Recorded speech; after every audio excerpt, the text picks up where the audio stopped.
So then the question goes, okay, well, if I'm not going to heaven, but I'm trying to return to God, well, is it paradise? Yeah. Right? And is this another option? Is this a holding place? That question comes to mind when you hear Jesus say that he's going to paradise. The thief is going with him to paradise today. Like the day that they're dying, they're going there. So this is not like something in the future when we're talking about new creation. This is something today.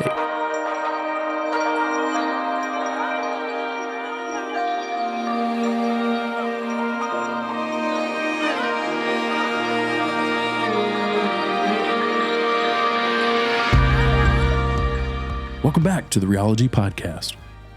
Theology is a nonprofit ministry that is centered around rethinking, researching, and rediscovery, a process that dives deep into the depths of an intimate partnership with God through a concept Jesus initiated called ecclesia. We strive to cultivate an environment that is not only safe to question and seek, but also one that is founded on the truths of partnership, words of hope that were uttered from the lips of Jesus himself. So in this podcast, we'll question Christian tradition, we'll investigate God myths, and we'll listen to those who are stirring, questioning, and desperately seeking more of what God is doing in and around us each day. Hey everybody, it's Scott here with the Theology podcast and of course Theology itself, and that guy right over there, that's Brandon. Hey Brandon. Good afternoon. Good afternoon. Almost said morning. We're not recording this in the morning. We have crazy schedules right now, so we're recording this in different times. And obviously we're not putting out a podcast every Tuesday. Yeah. And I actually am drinking coffee. Oh, nice. And I've got it in my Georgia mug here. This is my Georgia well, not mine, but Robin's, my wife's Georgia Starbucks mug where they did the state theme stuff. So this is in homage to all my Georgia friends. I was in ministry in Georgia for 3.5 years and had some good times. And did you ever replace that one you dropped and shattered? No. Didn't you? Oh, which one was that? Indiana that you dropped? That was actually I might get a new one.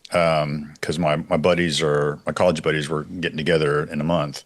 So my buddy, Derek Willoughby, bought me a Magic Morning, bakery mug, which is right. the old bakery in Bedford. Yeah. And the size of the mug was my favorite. It's kind of more of a tall mug and stuff like that. This is my favorite. Dropped and shattered, broke my heart. Sorry to bring it up then. Yeah. Thanks a lot. I could remember those steps the counselor told me to remember when I started feeling bad. Okay. All right. Well, what do we got today? I'm afraid to ask. We've talked about this already, but go ahead and I'll just kind of squint and flinch as you say it. All right. Here's the question I'm wrestling with recently, and it's about a particular word that's repeated in several places in the Bible, but probably most famously when Jesus is on the cross and he is talking with the thief next to him. And he says, "Truly, I tell you, today you will be with me in paradise." And it's that word paradise that I'm curious about. What exactly does he have in mind when he's talking about paradise? I think traditionally, I have always just assumed that meant heaven. But the more I dig in, the more I'm questioning whether that's what he meant by that. Yeah.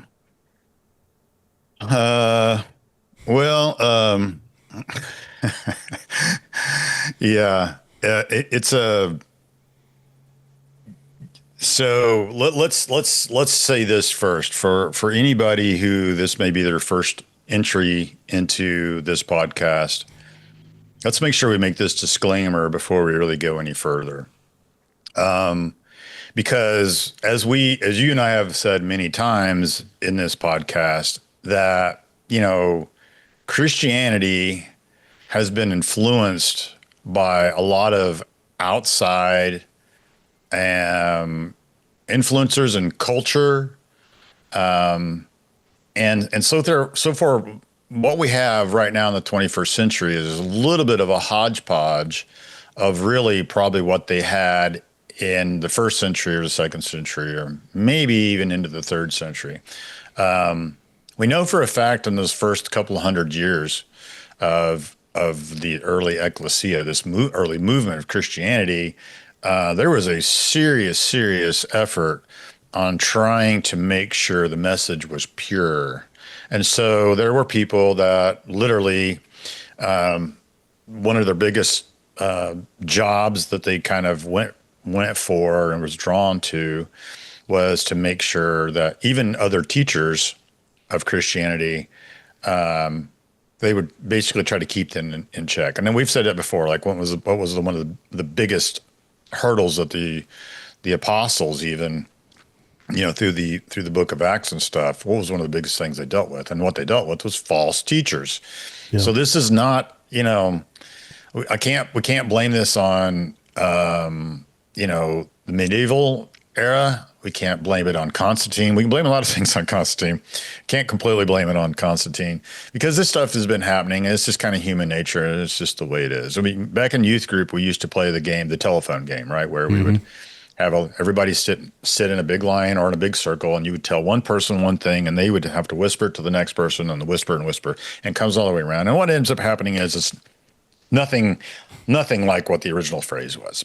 And that's just an illustration to the human aspect of things, so that we tend to screw things up. And so it's important I think that's why we have the Bible, is because we can continue to go back to it and go, oh, wait a minute, we kind of gotten away from some things here. So there are two things that I would say we need to make sure we understand is that, and we've said this before a bunch. The Old Testament is full of God saying, I'm holy, I'm holy, I'm holy, I'm holy, I'm holy. He's surrounded by creatures saying it. Holy, holy, holy is the Lord God Almighty, who was and is to come. Right? Holy, holy, holy. And holy means, as we've said 100 times, different, unique. It doesn't mean unapproachable. It doesn't mean perfect. It doesn't mean pristine. It doesn't mean sacred. It means unique. It means different. And he is saying, I'm different. You've said it before when we talked about sacrifices, when God himself says, I don't require sacrifices like the other gods. I am not driven by hate or anger. I'm not sitting here on the verge of killing everybody. And if you don't sacrifice, like King Kong, we'll keep him at bay we'll give him a sacrifice, and that'll keep him happy for another 6 months. He is different. He's not like the other gods. What's he want? He wants community. He wants partnership. He wants to love, and he wants to be loved. And so Jesus comes then, and so then we have another idea that Jesus is trying to dispel, and which is this idea of kingdom. And the Jews believe that the Messiah that's supposed to come is supposed to come and bring an actual kingdom with an actual king like David, and Jerusalem will be the jewel of the world again, and they will be on top again, and yada yada yada. And Jesus is going, no. The kingdom that I'm bringing is the kingdom of heaven. And what does that mean? It means one realm and another realm coming together. Again, partnership, love, to be loved. And so what you're kind of teasing on is the idea of what happens when we die. And you got two dudes that are being executed, and they are minutes, hours, maybe a day or two from actually meeting their end. Jesus is one of them. And this other guy, this other bad seed guy, he is too. And so is the other guy. But so the question is, what happens when we die? Because what is paradise? If what we have said is kind of to be true, that another dispelling that we're trying to get rid of right now, because Christianity went through a Hellenistic period, meaning that Christianity went through Greek culture. And so it kind of got blended a little bit with Greek philosophy and Greek ideas. And and Greek theology as well. And so therefore, you and I both were raised thinking, hey, one of these days when we die, we're either going to heaven or we're going to hell. Mm-hmm. And and our destination is primarily determined on how good we were on this planet, kind of. Well, we have to go to church and we have to be with God, but we also we can't sin, therefore we can't do anything bad. And we have to do everything right. We have to be holy, because that's what we thought holy meant. Be blameless. Right. And so it's not partnership, it's separation. Yeah. Right. He's up here, we're down here, and I got to be really, really good, and so I can eventually go up here to him. Yeah. Once we die, we're going either there or the bad place. I mean, that's the story I've known my entire life, and maybe that's partly my fault, but and so then when I bring that understanding, that very surface level understanding, to this phrase, today you will be with me in paradise, it's just always been my thought. He's saying, okay, when we die, we're going to the good place. Going to heaven. There we go. Is a paradise a substitution for the word heaven? Yeah. And the answer is kind of and kind of not. And I would start by saying, and we've said this before, you have to be really, really careful with the word heaven. And you shared with me a YouTube video with NT, our good old buddy Tom. Tom Wright. Shout out to you, Tom. NT Tom Wright. And he makes that same idea, right? It's like, hey, if you want to call it heaven, I guess okay, but you need to be really, really careful. The reason why you have to be very careful is the same reason why you have to be careful with the word church, as you said, is because when you say the word church, in our culture, people immediately think of a building with pews or seats, and that's where we go, and that's where we sing and whatever. Heaven is the same thing, because heaven then can be turned into, by default, that's where God lives. Yeah. And the reality is, as we've said before, it's really a very generic term. Yeah. And, I mean, it can mean sky, for crying out loud. That's what it means in Hebrew, right? When in the Hebrew Bible, when they're talking about heaven, it means realm. Yeah, it means realm. That the default definition is realm, and that realm can be the realm above us in the sky, right? The realm below us, right? I mean, the realm among us, and that's kind of like when Paul is talking about, like, I got caught up into, the third heaven or whatever, and oddly enough, the word there is this Greek word. And so we have to be careful calling it heaven and saying, yep, that's what, today you'll be with me in heaven, because we immediately go like, oh, cool, I'm going to God's place and where God lives, and I'm going to live there with him until whatever's next, and or that's it, right? It's either the end goal or it's I think that was my tradition. This was the end state. Once I die, I'm in heaven. That's the end state. But I think that's where you're going with this. That's not really the picture. No, I think, and the thing that old Tom Wright says is, like, what concerns us now is, since we've been kind of like, okay, cool. So there is, the end goal is not to go to heaven, and the end goal is not to go to hell. And now you're telling us now that maybe there's not actually a hell. Okay, I'll kind of go with that, which that's what you and I believe, that there really isn't a hell. And the end goal is not to go either one of those places, because there is a such thing as new heaven and new earth. And we understand that the beginning and the end are the same, right? Yeah. That's the beginning is the way it's supposed to be. Sin came in and broke that up, and now we're trying to get back to that, and God is restoring all of creation. So cool. Okay, we got that. Cool. But what if I do die tomorrow in a car accident, and what happens to me? Where do I go until, as Tom Wright says, what's he said? He doesn't say first death and second death. What did he say? Well, he calls it bodily resurrection quite a bit. Yeah. He said bodily death and bodily resurrection, right? Mm-hmm. So bodily death is when we die in our bodies, and bodily Mm-hmm. resurrection is when we have a new body. So cool. Those are bookends Mm-hmm. to the specific subject. What's What's in that going middle? on in the middle? Yeah. What's going on there? And I would look at, and he actually brought this up, which I figured he probably would, but there is a like, so I told you that I had taught a class at a teenage week of camp in Indiana. It's my home camp. I did it for my friend Derek Willoughby. Again, another shout out to him. Man, he has no clue. He's just getting blown up on this podcast. It's awesome. So we talked about this kind of stuff, and we talked about like the idea of how weird it is to think about like what happens after, right? Yeah. And so one of the verses that I had some of these guys take some of these verses, and one of the verses obviously was Genesis 2,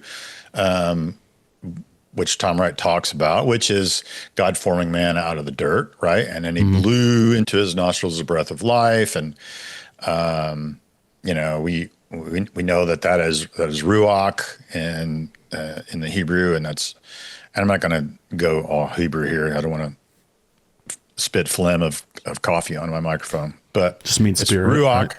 yeah, ruach, and or pneuma in the Greek, which is spirit. And as we've talked about, it's like that's what like animates humanity. That's what makes humanity human.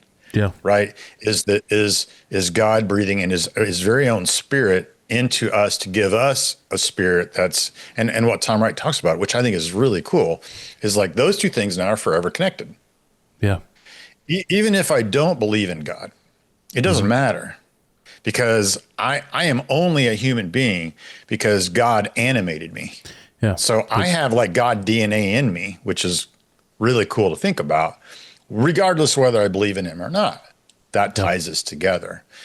And so we have that, and then we have Ecclesiastes 12, which he talked about as well. And this is the Message version of it, which I love the way that Eugene translated this. This is Ecclesiastes 12, 6 and 7. It says, life, lovely while it lasts, is soon over.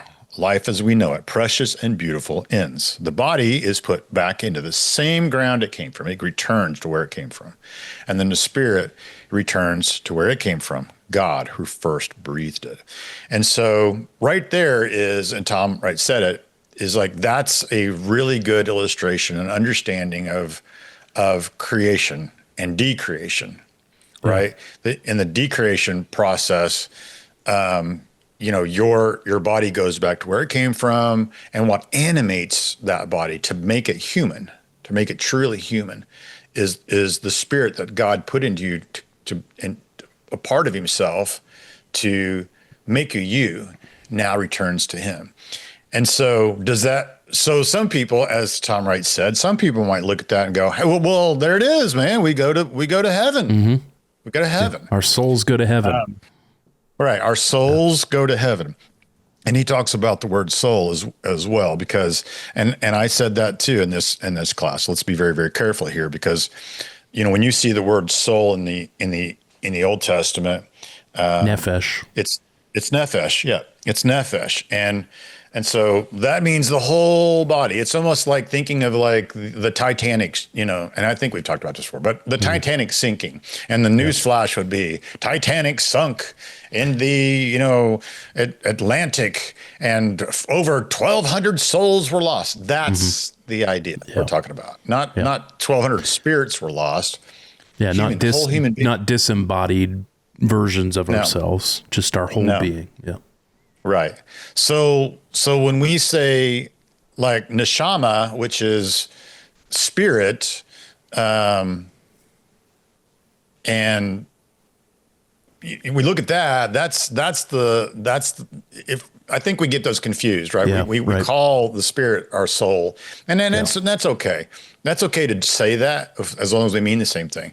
But it's unfortunate when we read it Right. in Hebrew, in the Old Testament and New Testament, and go, oh, okay, that's my soul. Like as you said, Yeah.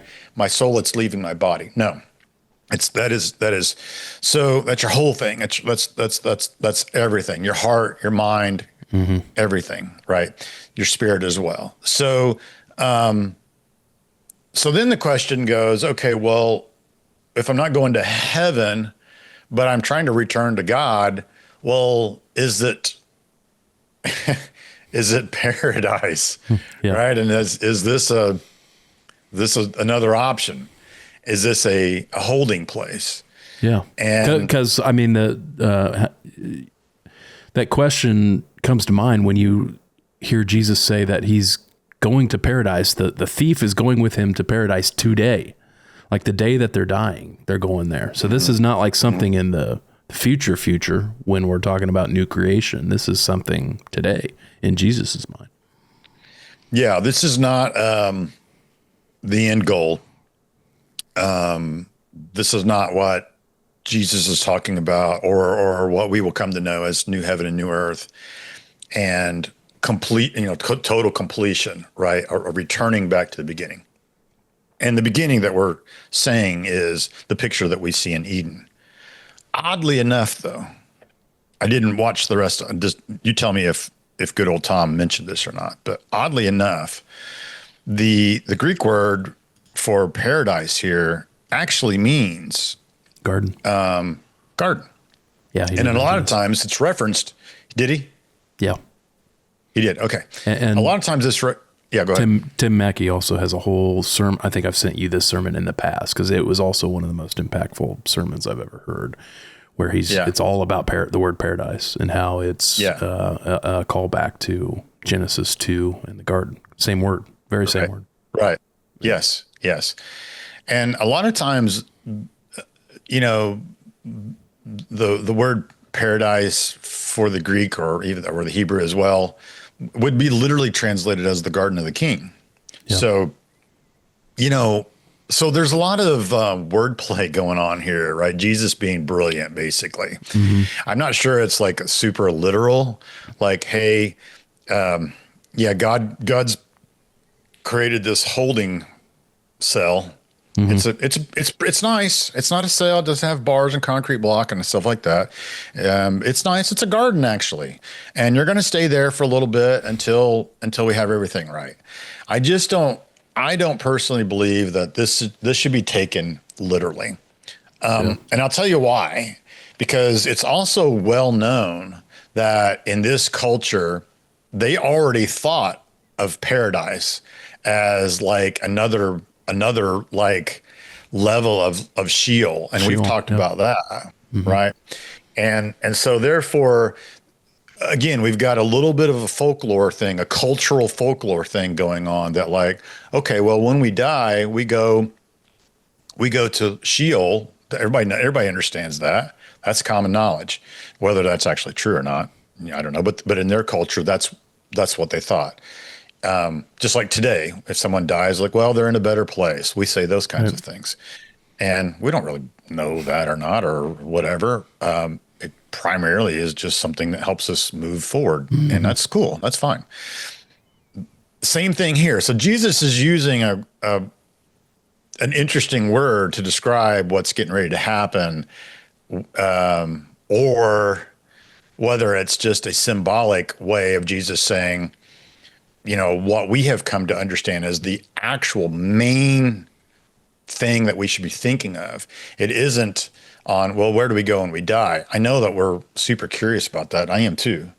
Yeah. But the main thing that we should be thinking of is, this whole idea of Emmanuel, God with us, and the idea that Jesus coming to earth establishes that the ecclesia, the partnership. And that is the most important piece. So when Jesus says, today you'll be with me in paradise, I just don't think that's a literal way to look at it, that we're going to a specific place. And I would also say that, like in John 14, when Jesus is the heading of this section is Jesus comforts his disciples. And I'm like, well, what? Why is he comforting his disciples? What happened? What's going on? Well, it's probably because Jesus is lowering the boom on what's about ready to happen. And we've talked about this in the past as well.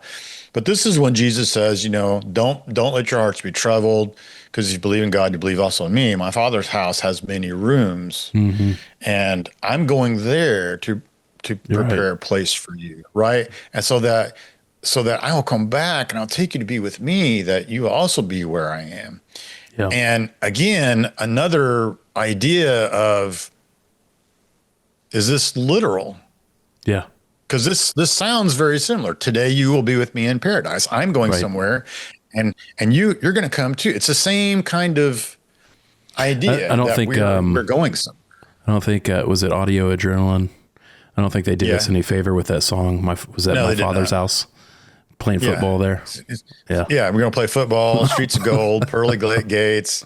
There's a big house, lots of food, pizza. Big house, yeah. Anchovies. Big house. That was it. Yeah. Anyway, big house. My Father's house. Lots of rooms. Lots of rooms. And again, as we've talked about that, I would say the same thing about this. Is like that particular story that Jesus is saying in chapter 14 there is wedding imagery. Yeah. And I don't think anybody really thought, that Jesus is actually coming back because he's going and building a house for us. Yeah. I don't know. Maybe they did. They actually, I gotta take that back. They probably did, because this is before he died and he resurrected and came back. So they probably did, but they probably look back on that now and go, oh my gosh, that's what we do in weddings. We do. Why didn't we see that? So for me, I think once again, Jesus does a really masterful job of taking everyday ideas, human ideas for that culture anyway, and human terminology, and kind of twisting it to help people to see a different side of things. Consider this, right? Yeah. It's always, I want you to see things from a different perspective. And for me, today you'll be with me in paradise is one of those things of really Jesus probably just saying, you're going to be with God finally, right? We're reestablishing the connection here, the partnership. And you're going to experience that. Not, hey, we're coming and we're going to go to this garden and you're going to just sit there and wait with all the other dead people. And, I just don't, that doesn't add up for me at all.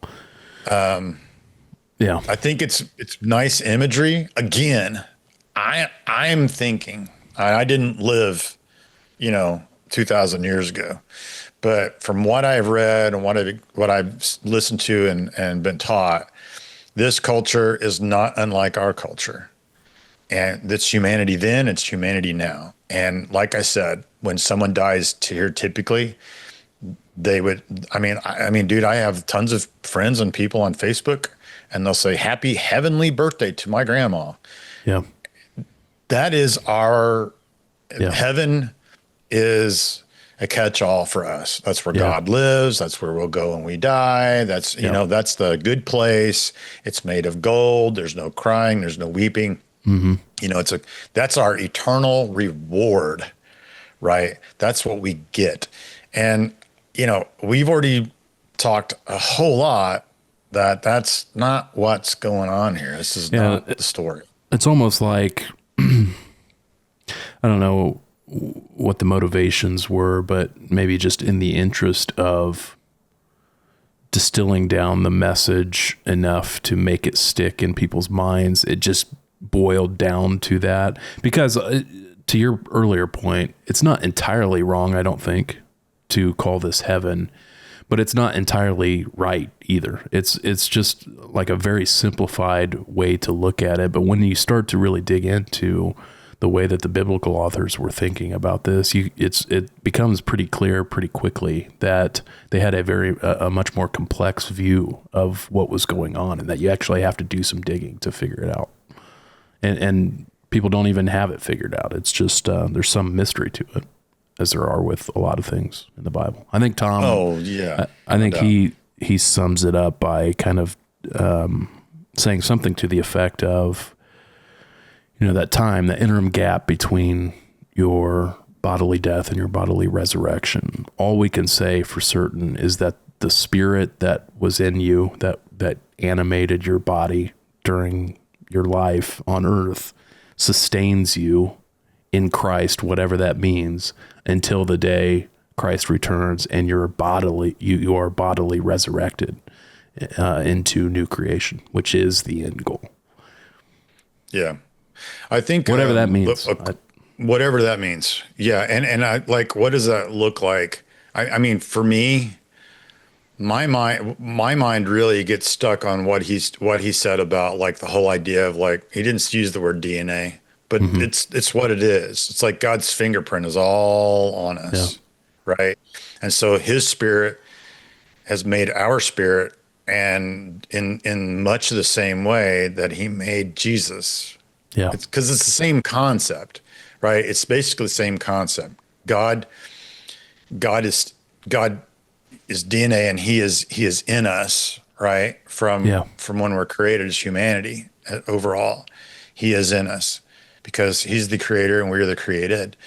And in Jesus, he pours more of himself, right? He creates a body because the body is already created from the dust, kind of a deal, right? It's humanity. It's already been created, but he pours more of his spirit into Jesus, right? And anoints Jesus with himself.